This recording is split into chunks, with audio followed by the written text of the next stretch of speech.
Essas são apenas algumas das centenas de pessoas que morreram em decorrência da ação armada de grupos terroristas que pretendiam promover uma revolução socialista no Brasil nos moldes do regime implantado em Cuba.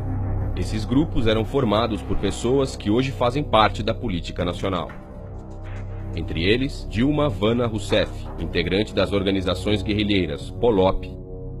Eu tinha 19 anos, eu fiquei 3 anos na cadeia e eu fui barbaramente torturada, senador.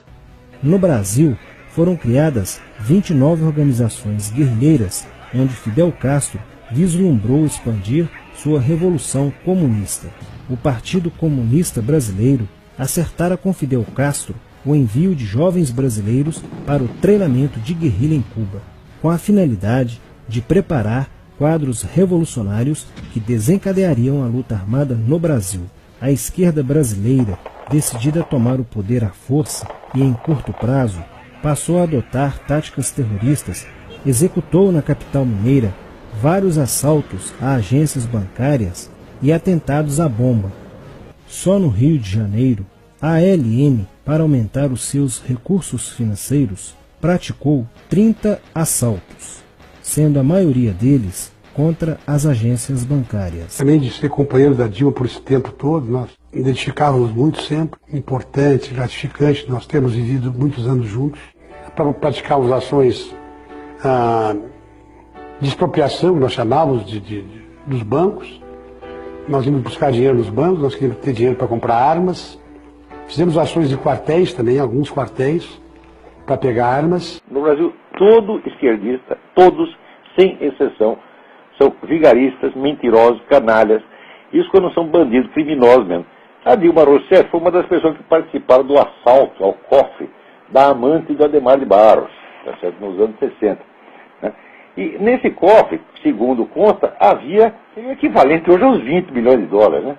Cadê o dinheiro, dona Dilma? O que a senhora fez com tudo isso?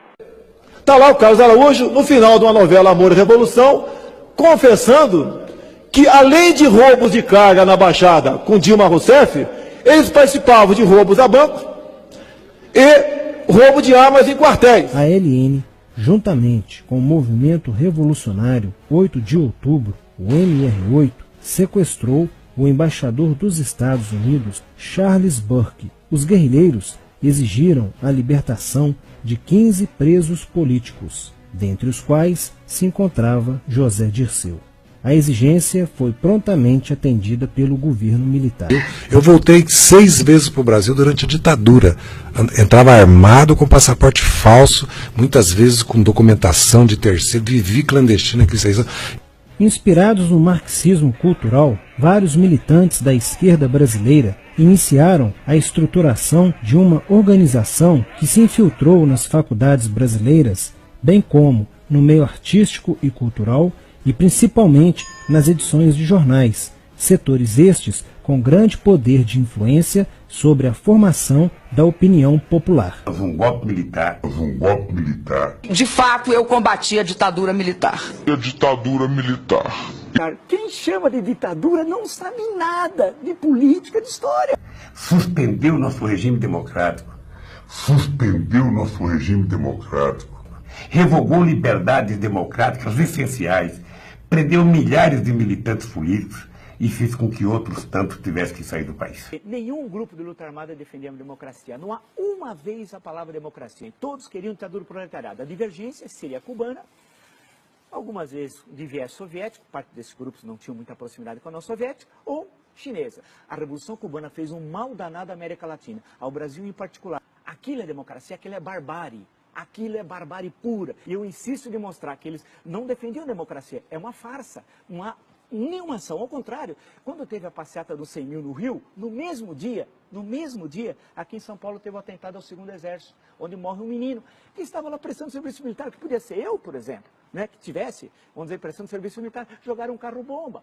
Ou o Orlando Lovec, que foi pegar um visto aqui no consulado americano, na época no Cônjuge Nacional, era um jovem, queria aprender inglês nos Estados Unidos, está andando, explode uma bomba no consulado, ele perde a perna.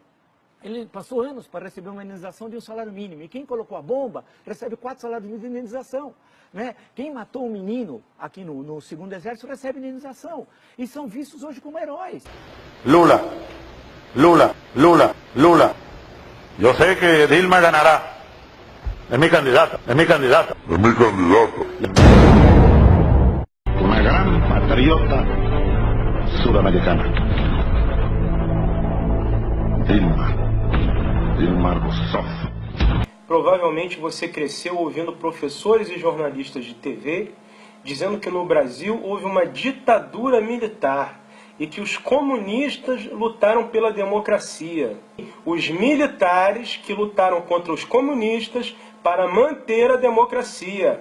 Já havia democracia no Brasil.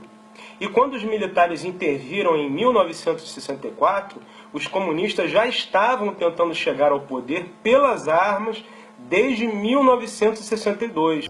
Nós éramos contra a ditadura militar, mas éramos a favor da ditadura do proletariado. Como a ditadura militar nos oprimiu barbaramente, né, de forma violenta, muitas vezes as pessoas pensam, né, que não existiam no campo da esquerda coisa igual e até pior, em vários aspectos, né? O exército sofreu as suas primeiras baixas ao ter um grupamento emboscado por elementos liderados por Oswaldo Orlando da Costa, conhecido por Oswaldão. O cerco do exército se fechou sobre os rebeldes e vários guerrilheiros foram presos. Assim terminava o sonho da esquerda brasileira de transformar o Brasil em uma ditadura comunista. Mas a esquerda brasileira não desistiria de conquistar o poder e retornaria mais tarde com uma tática mais eficiente que a luta armada: o marxismo cultural.